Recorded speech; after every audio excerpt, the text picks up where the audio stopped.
Welcome to Fighting Game Philosophy, where we discuss concepts in fighting games and how to apply them to your gameplay. This is the first in a series of videos covering the fundamentals of fighting games, so don't forget to subscribe and click the bell. When newer and intermediate players are looking to improve in fighting games, it's usually recommended that they focus on the fundamentals. But what are fundamentals? How are you supposed to know what they are, and how do you improve them? Fundamentals refer to a primary rule or principle on which something is based. In the context of fighting games, fundamentals are usually mentioned broadly, and aspects like combos, spacing, and movement are usually given as examples. But there are also even more basic concepts that are glossed over and taken for granted as being fundamental. For instance, in fighting games, knowing the buttons of your character is fundamental to playing the game at all. Just knowing what moves correspond to what button is what separates even the newest players from absolute masters. Now I know what you're thinking, but Vision, I already know the buttons, so tell me why I should learn how to do multi-shine or taunt-gen upper instead, but hear me out. What is also fundamental, but also way less known among newer and intermediate players, is knowing anything about any given move. Basically, even though you've learned your respective fighting game, there may be a lot of things that you didn't learn. If your journey to improvement in fighting games is a road, and your fundamentals are not solid, then these missed fundamentals are potholes that have formed in your gameplay, and before we can improve, we need to first make sure that the foundation on which you're going to improve upon is solid. Your move list is essentially a toolbox. Imagine having to do a project and you open your toolbox, and not having the slightest idea what the purpose of those tools even are, let alone what they do. Well, the same thing applies to your moves. So in this video, we're going to cover the importance of not only knowing what move corresponds to what button, but the importance of knowing the properties of the moves themselves as well, and that means everything, from startup frames, to active frames, to recovery frames. Knowing the stuff means that you will be able to distinguish good moves from bad moves. You'll have information to look at and consider when you're problem solving, and you'll be able to put together a strategy with your tools to beat your opponent as opposed to not having a strategy at all beyond doing a move just because you want to hit your opponent. So we're talking about moves. Most moves across pretty much all fighting games have the same basic aspects to them, and these include startup frames. This is the amount of frames it takes for the hitbox of a move to become active. A good contrast to look at is Ganondorf's Warlock Punch from Super Smash Bros. Melee for the Nintendo GameCube, and Fox's Shine, also from Super Smash Bros. Melee for the Nintendo GameCube.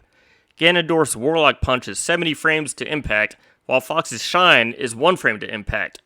Now, this is just an example to demonstrate what startup frames are, but startup frames don't always have such a huge contrast. More than likely, you'll be dealing with moves that generally have a small amount of startup frames, and the differing startup frames between moves might only be a frame or two. Given this and the fact that many moves are unreactable, you might see this aspect as being useless, but it isn't, and we'll go over why in a bit. The second part of a move's aspects is the active frames. This refers to what frame a hitbox is active, and the amount of frames is active for. For Melee, there are a lot of moves that stay out for a long time. Fox Nair, Link Nair, and other aerials for instance. This applies to other fighting games too. Fireballs also have long active frames. Other moves like jabs or other fast moves have a small amount of active frames. Knowing these frames is important as well because there are a multitude of ways you can use these long-lasting hitboxes to your advantage. Fireballs and other projectiles going forward cover the space in front of it, which means you can approach your opponent behind a hitbox in a projectile, which makes your approach a lot safer, along with stopping your opponent from approaching straight at you because there's a hitbox covering that space. Or, you can approach with moves with hitboxes that stay out for a decent amount of time, because you can close distance between you and your opponent and still have a hitbox in front of you, giving your approach a little bit of extra protection. Knowing active frames of moves also allows you to reduce your recovery frames by using the last active frame to hit your opponent, as opposed to when the first active frame makes contact with your opponent, which means the rest of the active frames essentially become recovery frames. This is called meaty in 2D fighters, but because of how frame data works, it applies the same way to other fighting games as well. I do want to remind you that it's possible for each active frame to have different hit properties on them, so take that into consideration when looking at active frames. So, after the hitbox goes away, your character will go through what's referred to as recovery frames. In these recovery frames, you can't do anything. That includes moving or even blocking. Best examples to demonstrate this would be Jigglypuff's Rest, most Tekken 7 Rage Arts, or Shoryukens.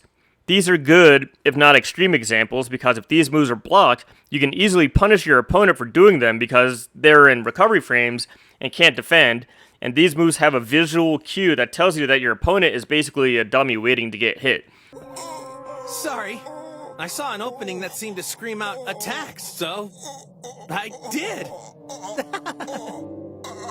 But not all moves have a visual cue that tell you that this move is punishable, which is why it's important to know what moves are punishable after you block them, and to what degree.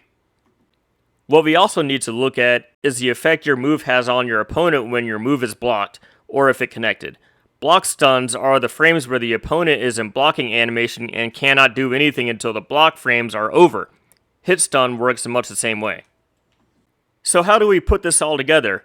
An effective way to look at fighting games is to imagine that they have a hidden turn-based system due to the nature of frame data and the aspects of moves that we just went over. Let's say you committed to an attack and your opponent blocked it. So what we have here is your character who is going through recovery frames and your opponent who is going through block stun frames. So whose turn is it immediately after this transaction? Well, that depends on the frame data. Whoever recovers first is said to be in plus frames. Plus frames refers to the amount of frames your move recovers before your opponent's block stun ends. If you recover after your opponent, then you're in minus frames, where minus frames refers to the amount of frames that you have to recover after your opponent's block stun. These are essentially the inverse of each other. For instance, if you're plus 6, then your opponent is minus 6. If you're minus 2, then your opponent is plus 2. Due to the nature of the turn-based system in fighting games, this is where the importance of knowing startup frames comes in. Many moves come out very fast, and when you're in the neutral where nobody has committed to swinging yet, it's nearly impossible to react to most moves, so in that sense, it might seem almost useless to know the startup frames of a move. But once someone does hit a button, and that move is blocked, you now have a visual cue to tell you exactly what happened, where the visual cue is the animation of the move that was just blocked. If you know the plus or minus frames of the move that was just blocked, and you know what your fastest move is, and you also know what your opponent's fastest move is, you now know whose turn it is and to what degree it's their turn. Now, being plus is great, as it means you recover faster than your opponent, but I don't want to give you the impression that it's always safe to hit a button when you have plus frames. The actual advantage you have is relative to your fastest move and your opponent's fastest move or option.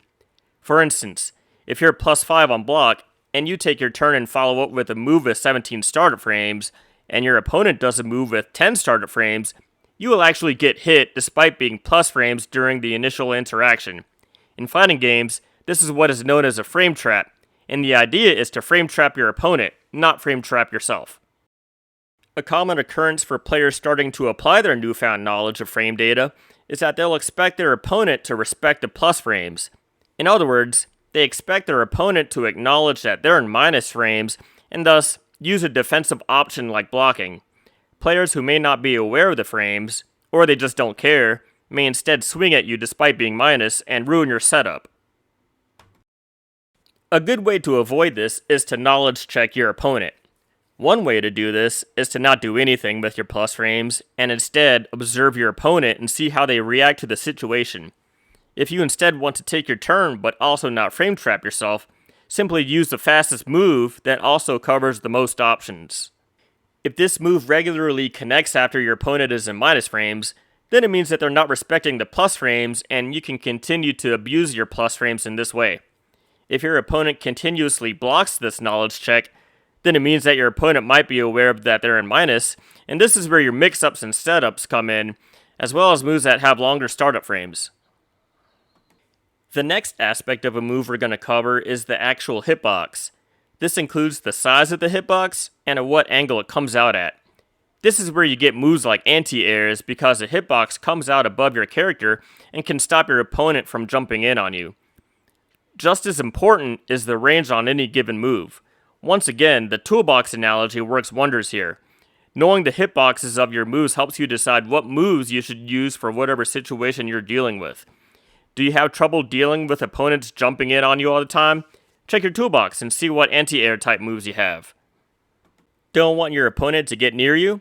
Check your toolbox for long-range attacks with fast recovery frames. Fighting characters who regularly avoid your attacks by crouching or going underneath them? See what moves you have that have a very low hitbox, which will catch these characters when they duck, which will make them think twice about ducking all the time. Now I know this is a lot of information already, and it's even more difficult when you consider the amount of moves you need to be concerned with and the amount of characters in your game. If you want to improve your fundamental knowledge of moves and frame data, I'd say to start small and start with moves that are relevant to you. When deciding where to start, pick the moves that you see the most or that give you the most trouble. Or pick the moves of characters that you expect to see in bracket at your locals. Frame data is a great equalizer. It doesn't matter if you're the number 1 seed in the bracket at EVO or the newbie who just started competing. Frame data is the same regardless of who is playing.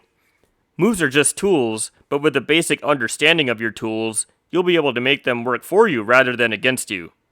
This is a fundamental aspect of any fighting game, but consider how many people are not aware of something so basic. You might have been one of them. But now that we have an understanding of the aspects that make up a move, we can go on to the next step in fundamentals, which we'll cover in the next video, so make sure to subscribe to the channel, and I'll see you in the next one. Peace.